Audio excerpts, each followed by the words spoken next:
एक बार कोई लड़का जिंदगी से बहुत परेशान गुरुजी के पास जाता है और बोलता है, गुरुजी मैं बहुत ज़्यादा परेशान हूँ, मुझे पैसों की ज़रूरत है। मैं चाहता हूँ कि मेरे माता पिता बहुत खुश रहें और पूरी दुनिया घूमें, लेकिन ये सब चीज़ जो मैं बोल रहा हूँ वो पैसों के बिना पॉसिबल नहीं हो सकता। इसके लिए मेरे पास बहुत सारे पैसे होने चाहिए। गुरुजी ने उस लड़के को कहा, मेरे साथ चलो, और उसे गुरुजी एक ऐसी जगह ले गए जहाँ बहुत सारे कंकड़ पड़े थे और उस लड़के से कहा, इतनी सारी कंकड़ में से कोई एक कंकड़ ऐसी है जो हर धातु को सोने में बदल सकती है। वो कंकड़ जिस किसी धातु पर रखोगे वो सोने का हो जाएगा और उस कंकड़ की पहचान होगी उसके तापमान से। ये सब कंकड़ छूकर महसूस करोगे तो ठंडे लगेंगे, लेकिन सोने में बदल देने वाली कंकड़ गर्म महसूस होगी। फिर तुम अपनी ज़िंदगी में चाहो उतने पैसे कमा सकते हो अगर तुम्हें वो कंकड़ मिल गई तो। वो लड़का बहुत ज़्यादा खुश हुआ। उसने देखा कि ये तो केवल कुछ ही दिनों की तो बात है, मुझे रोज़ के केवल कुछ ही घंटे इसमें देने हैं। पर वो लड़का नहीं जानता था कि वो काम जिस गुरुजी ने दिया है उन्होंने सोच समझ कर दिया है। अगर इतना आसान होता तो बात ही क्या थी। लड़का लग गया उसमें। उसने वो सारी कंकड़ जो एक तरफ पड़ी थी उसे हाथ में लेकर महसूस करके जो कंकड़ ठंडी महसूस होती उसे समुद्र में फेंक देता, क्योंकि अगर वो समुद्र में ना फेंके तो वही कंकड़ फिर से उसी में मिल जाएगी। इसलिए जो कंकड़ ठंडी महसूस होती उसे समुद्र में फेंकते जा रहा था।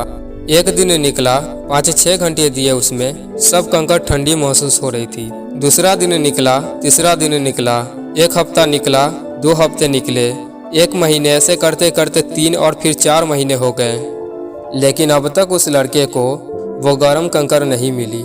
उसमें से सब कंकड़ ठंडी महसूस हो रही थी। अब लड़के की स्पीड बढ़ चुकी थी, लेकिन एक चीज़ है जो वो भूल रहा था। उसका विश्वास जरूर था कि वो कंकड़ मिलेगी ज़रूर, लेकिन धीरे धीरे कंकड़ को ध्यान से परखना कम करता जा रहा था। तो अब उतनी बारीकी से परख नहीं पा रहा था जितना वो शुरू के 3 कंकड़ को परखी थी। दूसरी तरफ से यह भी कह सकते हैं कि अब उसकी हैबिट हो गई थी फटाफट से कंकड़ को लेकर समुद्र में फेंकने की। इतनी मेहनत के बाद 5वें महीने के कुछ ही दिनों में उस लड़के को वो कंकड़ मिल गई, और जैसे ही वो हाथ में आई वो उसे गर्म तो महसूस हुई, क्योंकि उसकी जल्दी से हर कंकड़ को समुद्र में फेंकने की आदत बन चुकी थी। उसने उसे भी फेंक दी और फेंकने के तुरंत बाद उसने अपनी हाथ की उंगली चबा दी। उसे इतना पछतावा हुआ। अब वो उस समुद्र से वो कंकड़ निकाल नहीं सकता जो उसने फेंक दी थी। लेकिन फेंकने के बाद उसको एहसास होता है कि मुझे पता होते हुए भी मैंने वो छोड़ दिया। तो इस कहानी से हम ऐसा क्या सीख सकते हैं जिससे हमारी सोच में बदलाव आ सकता है।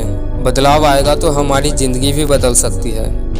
जिंदगी में वो गर्म कंकड़ एक अवसर है, एक मौका है, और ये सब हर एक कंकड़ एक नया दिन है। अचानक कब आपके हाथ में वो गर्म कंकड़ आ जाए जो आपकी पूरी ज़िंदगी बदल दे, जो आपकी पूरी ज़िंदगी को सोने की बना दे, ये आप नहीं जानते।